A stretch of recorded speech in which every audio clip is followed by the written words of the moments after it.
Hello guys, இன்னைக்கு 3D printing ஜேர்னியில் 460. Last வீடியோவில் சப்போர்ட் ஸ்ட்ரக்சரை மேனுவலாக கிரியேட் பண்ணுறதுக்கான 4 டூல்ஸை பற்றி சொல்லியிருந்தேன். அந்த ஒவ்வொரு டூல்ஸை பற்றியுமே இந்த வீடியோவில் டீட்டெயிலாக பார்க்கலாம். ஸோ இப்போ பார்த்தீங்கன்னா ஃபஸ்ட்டு டூல் டைப்பு சர்க்கிளை நான் செலக்ட் பண்ணிக்கிறேன். ஸோ இங்கே பென் சைஸ் இருக்குது இல்லைங்களா, இதை யூஸ் பண்ணி நம்ம சூஸ் பண்ணக்கூடிய டூல் டைப்போட சைஸை வந்து நம்மளால் இன்க்ரீஸ் பண்ண முடியும். ஸோ இப்போ இந்த இடத்துல நான் சப்போர்ட் ஸ்ட்ரக்சர் கிரியேட் பண்ணுறேன் பாருங்க. ஸோ இந்த இடத்துல ஒன்று, இந்த இடத்துல ஒன்று, தென் இப்போ ஃபார் எக்ஸாம்பிள் நான் இங்கெல்லாம் கிரியேட் பண்ணிட்டேன். ஸோ இப்போ நான் கிரியேட் பண்ணதுக்கப்புறமா இதை எங்கே போய் பார்க்கலாம் அப்படின்னா, நம்மளால் ப்ரிப்பேரில் வந்து பார்க்க முடியாது. ப்ரிவியூக்கு போயிட்டு ஸோ ஒன்ஸ் இது ஸ்லைஸ் ஆனதுக்கப்புறமா ஸோ பார்த்தீங்கன்னா சப்போர்ட் ஸ்ட்ரக்சர்ஸ் வந்து நான் கிளிக் பண்ண இடத்துக்கு வந்து சப்போர்ட் ஸ்ட்ரக்சர்ஸ் வந்து கிரியேட் ஆயிருக்கு. ஸோ இது உங்களால் பார்க்க முடியுதா? ஸோ இப்போ நான் வந்து சர்க்கிள்ஸ் யூஸ் பண்ணேன். அடுத்ததாக வந்து பார்த்தீங்கன்னா ஸ்பியர் அப்படின்ற ஆப்ஷனை யூஸ் பண்ணி எப்படி கிரியேட் பண்ணுறது அப்படின்னு பார்க்கலாம்.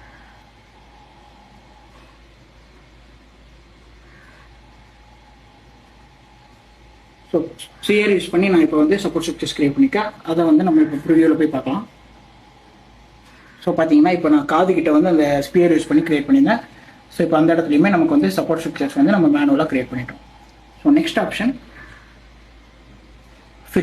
ஃபில் அப்படின்னா, ஸோ அதுக்கு முன்னாடி எரேஸ் ஆல் பெயிண்டிங் அப்படின்னு ஒரு ஆப்ஷன் இருக்குங்களா, இதை கிளிக் பண்ணோம் அப்படின்னா இது வரைக்கும் நம்ம சப்போர்ட் ஸ்ட்ரக்சர்ஸ் எங்கெல்லாம் வரணும் அப்படின்றத கிரியேட் பண்ணமோ அது எல்லாமே ரிமூவ் ஆயிடும். ஸோ இப்போ இந்த ஃபில்லுன்ற ஆப்ஷன் யூஸ் பண்ணி ஜஸ்ட் இங்கே கொண்டு போய் கிளிக் பண்ணிட்டோம் அப்படின்னா இப்போது நம்ம பிரிண்ட் பண்ணக்கூடிய ஆப்ஜெக்ட்டுக்கு ஃபுல்லாகவே பார்த்தீங்கன்னா சப்போர்ட் ஸ்ட்ரக்சர்ஸ் வந்து கிரியேட் ஆகிடும். ஸோ ஃபில்லுன்ற ஆப்ஷன் கிரியேட் பண்ணது மூலியமா இப்போ நான் இந்த விநாயகருக்கு வந்து ஃபுல்லாகவே சப்போர்ட் ஸ்ட்ரக்சர்ஸ் வந்து கிரியேட் பண்ணியிருக்கேன்.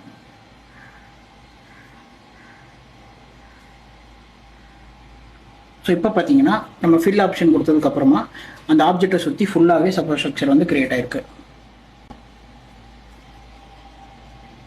ஸோ நெக்ஸ்ட்டாக கடைசியாக வந்து கேப் ஃபில் அப்படின்றது என்னென்னா, நம்ம பிரிண்ட் பண்ணுவ இப்போ நீங்கள் செலக்ட் பண்ண ஏரியாவில் எந்தெந்த கேப்பில் வந்துட்டு இருக்கோ அதில் வந்துட்டு சப்போர்ட் ஸ்ட்ரக்சர்ஸ் கிரியேட் பண்ணோம் அப்படின்றதால கேப் ஃபில் அப்படின்ற ஆப்ஷன் யூஸ் பண்ணி நம்மளால் இது பண்ணிக்க முடியும். ஸோ இதே மாதிரி 3D பிரிண்டிங் பற்றின யூஸ்ஃபுல்லான கண்டென்ட் தெரிஞ்சுக்கணும் அப்படின்னா நம்மளோட சேனலை மறக்காமல் ஃபாலோ பண்ணிக்கோங்க. தேங்க்யூ.